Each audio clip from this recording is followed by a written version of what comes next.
So, Mr. Kuhn, please tell us about yourself, so a couple of words. Yeah.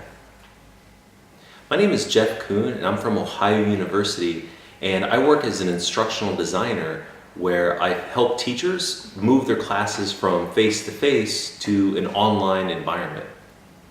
Okay, so, and one of your topics was computer games and the implementation into studies. And why do you think computer games are underestimated in learning process right now? I think the biggest reason they're underestimated is that teachers lack a literacy in games. Although we use things like books and movies and music and television shows in our classroom, teachers aren't familiar with games because they don't play them in their day-to-day lives. So they don't give them an opportunity to be brought into the classroom. And that's where we as teachers can start making changes, is thinking, how do I bring games into the classroom? How do I let my students talk about games in the classroom? How do I let them be leaders in this new environment? Let my students take charge when we think about games in the classroom.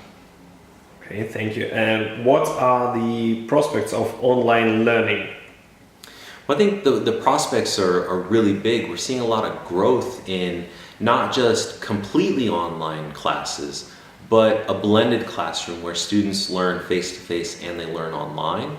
But what it's going to require is us as teachers to think about the online space in completely new ways. It's not a classroom, it's different. So how do we use technology? How do we use the affordances of online to create new ways to learn and new ways to access material? That's really the potential for online learning. Are there any drawbacks that you can face? There's always drawbacks. With online learning, our biggest drawback that we're seeing is students often feel alone.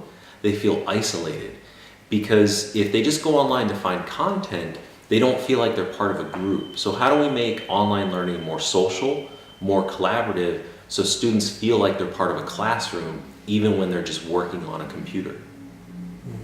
And the last question, is that your first time in Kazan Federal University, and what are your general impressions? Yeah, this is my first time in Kazan. So I've been in Russia for 2 weeks. It's my first visit to the country, and I got to Kazan, and it's a happening city. There's a lot going on, and everywhere I look are new buildings, new constructions. There's World Cup and aquatic events and University Olympics. So it's a pretty exciting place, and I think that sort of spirit, that idea of let's try something new, let's make new things, develop new things. This is a perfect opportunity and a perfect location to try new ideas in our teaching because it seems to be the spirit of the city. Thank you so much, and welcome to Kazan. Thanks for having me.